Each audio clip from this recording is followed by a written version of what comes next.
আপনি কতটা জানেন আর আপনি কতটা উপস্থাপন করতে পারেন তার মধ্যে বিস্তর পার্থক্য রয়েছে। আপনি যদি অনেক জেনে থাকেন আর সেই জানা জিনিসগুলো যদি পরীক্ষার খাতায় উপস্থাপন করতেই না পারেন, তাহলে আপনি কখনোই ভালো রেজাল্ট করতে পারবেন না।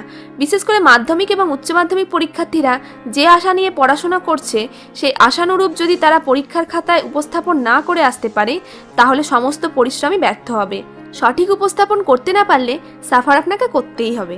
এমন অনেক স্টুডেন্ট রয়েছে যারা সব কমন পেয়েও ভালো রেজাল্ট করতে পারে না, আবার কেউ কেউ অল্প কমন পেয়েও ভালো রেজাল্ট করে ফেলে। এটা কেন হয়? এর পেছনে কি কোনো কারণ রয়েছে? হ্যাঁ বন্ধুরা, এর পিছনে নিশ্চয়ই কারণ রয়েছে, তবে একটা নয়, অনেকগুলো কারণ রয়েছে।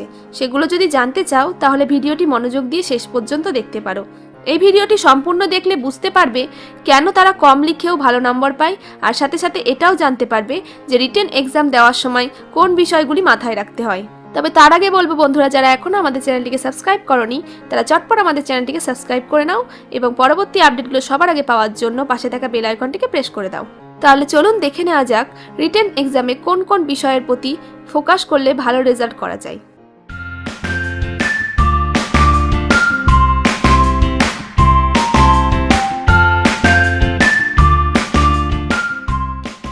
Number 1, carefully fill up the answer sheet. লিখিত পরীক্ষায় সবার আগে খাতা দেওয়া হয়। খাতা পাওয়ার পর খাতায় রেজিস্ট্রেশন নাম্বার, রোল নং, অন্যান্য তথ্যাদি সঠিকভাবে পূরণ করে নিয়ে খাতার চারপাশে মার্জিন টেনে নিতে হয়। অনেক স্টুডেন্ট মার্জিন টানার জন্য সবুজ, বেগুনি, গোলাপি ইত্যাদি রং ব্যবহার করে, যা একদমই যুক্তিযুক্ত নয়। মার্জিন টানার সময় পেনের পরিবর্তে পেন্সিল ইউজ করাটাই উত্তম। পেন্সিল দিয়ে মার্জিন না টেনেও খাতা ভাঁজ করে নিয়েও মার্জিনের অংশটি ছেড়ে দিয়েও লেখা যেতে পারে। Number 2, read the question paper first. Margin টানা হয়ে গেলে প্রশ্নপত্রটি ভালোভাবে পড়ুন। প্রশ্নপত্র বোঝাটাও একটা খুব গুরুত্বপূর্ণ ব্যাপার। প্রশ্ন সঠিক বুঝতে পারলে তবেই সঠিক উত্তর লেখা সম্ভব হবে। প্রশ্নপত্র পড়ার সময় অবশ্যই লক্ষ্য করুন প্রশ্নপত্রে কোনো প্রিন্টিং মিস্টেক বা ভুল রয়েছে কিনা। যদি থেকে থাকে সেটা সংশোধন করিয়ে নিন, আর কোন কোন প্রশ্নগুলোর অ্যান্সার লিখবেন সেটাও সিলেক্ট করে নেবেন। Number 3, try to avoid gel pen. Gel জাতীয় কালির পেন ইউজ না করাই ভালো, কারণ জেল কালি ইউজ করলে সেই লেখাটা পরের পেজে ছেপে যায়। এর পরিবর্তে পূর্বে ব্যবহৃত রানিং বল পেন ইউজ করাই বুদ্ধিমানের কাজ। Number 4, write as fast as you can. লেখার সময় হাতের লেখা খারাপ হয়ে যাচ্ছে বলে একদম মন খারাপ করবেন না। স্পিডে লিখলে লেখা খারাপ হবে, এটাই স্বাভাবিক। সবার সাথে এমনটাই হয়ে থাকে, তাই যতটা পারবেন মার্জিনের মধ্য থেকে ফাস্ট লেখার চেষ্টা করবেন। Number 5, highlight all quotes and points. লেখার সময় কোনো ইম্পর্টেন্ট পয়েন্ট, কোটেশন ও রেফারেন্স কালো কালি দিয়ে লিখবেন এবং তলায় নীল কালি দিয়ে আন্ডারলাইন করে দেবেন, তাতে সেটা সহজেই পরীক্ষকের নজরে পড়বে। এছাড়া অন্য কোনো কালি ব্যবহার করবেন না। Number 6, be systematic. চেষ্টা করবেন প্রশ্নের ধারাবাহিকতা বজায় রেখে উত্তর দেওয়ার। এতে খাতা দেখা অনেক সহজ হয় এবং পরীক্ষক খুশি হন, ফলে নম্বর অনেক ভালো আসে। Number 7, start with short questions. প্রথমের দিকে শর্ট কোশ্চেনগুলোর অ্যান্সার দিয়ে দেওয়ার পর বর্ণনামূলক কোশ্চেনগুলোর অ্যান্সার দেওয়াই ভালো। Number 8, maintain distance between two answers. একটা প্রশ্নের উত্তর লেখা শেষ হয়ে যাওয়ার পর নেক্সট প্রশ্নের উত্তর একটু জায়গা ছেড়ে লেখা উচিত, আর যদি জায়গা খুব অল্প থাকে তাহলে নতুন প্রশ্নের উত্তর পরের পৃষ্ঠা থেকে শুরু করা উচিত। Number 9, put exact question number. প্রতিটা প্রশ্ন লেখার সময় সঠিক প্রশ্ন নম্বর দিতে হবে, তবে মাথায় রাখতে হবে যাতে সেটা মার্জিনের বাইরে না চলে আসে। Number 10, check your loose sheet. Loose sheet নিলে সেটাতে মার্জিন টেনে সময় নষ্ট করার কোনো প্রয়োজন নেই, তার বদলে খাতার চারপাশে ভাঁজ করে নিলেই হবে।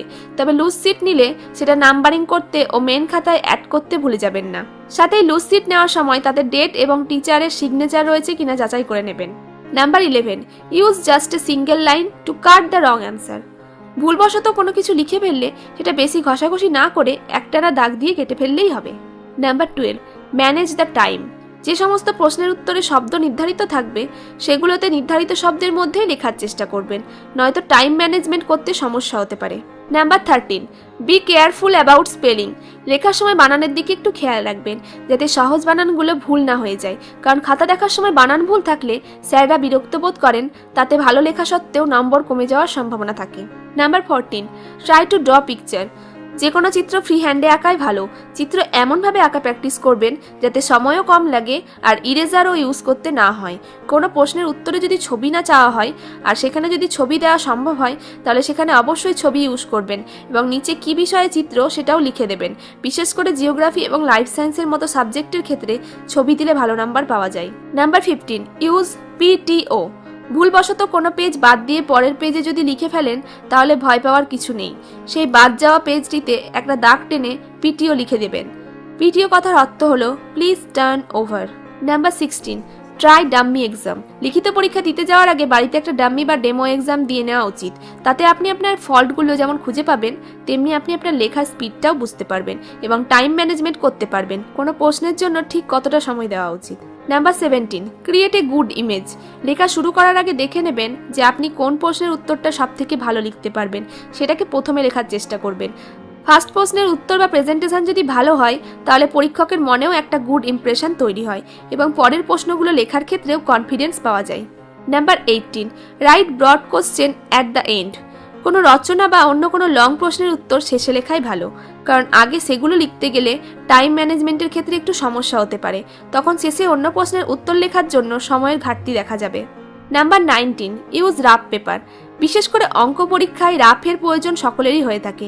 এক্ষেত্রে অনেকেই আপনাকে হয়তো বলবে যে খাতার শেষ পেজটিকে রাফ হিসাবে ইউজ করার জন্য, কিন্তু আপনি সেটা ভুলেও করবেন না, কারণ হয়তো আপনি ফার্স্ট বা সেকেন্ড পেজে অঙ্ক করেছেন আর বারবার আপনাকে পেজ উল্টে পিছন পেজে গিয়ে রাফ করতে হচ্ছে। এতে আপনার সময় নষ্ট হওয়ার সাথে সাথে বিরক্তিবোধও হতে পারে, যার ফলে আপনার অঙ্কটাই ভুল হয়ে যাওয়ার সম্ভাবনা থাকবে। তাই অঙ্ক যাতে ভুল না হয় আর সময় যাতে নষ্ট না হয়, তার জন্য আপনি যেখানে অঙ্কটা করবেন সেখানেই খাতার ডান পাশে বা একটা আলাদা লুজশিট নিয়েও সেটাকে রাফ হিসেবে ইউজ করতে পারেন। Number 20, attend all questions. সমস্ত প্রশ্নের উত্তর লিখে আসার চেষ্টা করবেন, কোনোটা ছেড়ে আসবেন না। অন্তত টাচ করে আসলেও বা মূল জিনিসটা লিখে আসলেও কিছুটা নম্বর পাওয়া যায়। বুঝতেই তো পারছেন যে নাই মামার থেকে কানা মামাই ভালো। তো বন্ধুরা, ভালো মার্কস পাওয়াটা কিন্তু আপনাদের হাতেই। আশা করি আপনারা মনোযোগ দিয়ে ভিডিওটি দেখেছেন, আর মনোযোগ দিয়ে যদি ভিডিওটি দেখে থাকেন তাহলে রিটেন এক্সাম দিতে যাওয়ার আগে এই বিষয়গুলি একটু মাথায় রাখার চেষ্টা করবেন, তাহলে ভালো রেজাল্ট করাটা আপনার কাছে অনেক ইজি হয়ে যাবে। আর আপনার এটাও মনে হবে না যে আপনি সব প্রশ্ন কমন পেয়েও কেন কম নাম্বার পেলেন। শেষে এটাই বলবো যে এক্সাম চলাকালীন খুব প্রয়োজন ছাড়া হলের বাইরে বেরিয়ে সময় নষ্ট করার কোনো দরকার নেই, তাতে আপনার মাইন্ড ডাইভার্ট হতে পারে। যেমন ধরুন, আপনি টয়লেটে গেলেন আর সেখানে শুনলেন যে আপনার বন্ধুরা একটা অঙ্ক নিয়ে আলোচনা করছে আর সেটার উত্তর আপনার সাথে মিলছে না। আপনি রুমে ফিরে এসে সেটার পিছনেই পড়ে গেলেন, কিন্তু 2-3 বার চেক করার পর দেখলেন আপনার অঙ্কটা ঠিকই আছে। সেক্ষেত্রে ক্ষতিটা কার হলো? আপনারই। তাই এক্সামের 3টি ঘন্টা নিজের সর্বোচ্চটা দাও। যাই হোক বন্ধুরা, দেখা হবে পরবর্তী ভিডিওতে শনিবার ঠিক সন্ধ্যে 7টায়। ততক্ষণ think positive, do positive and go ahead. Thank you.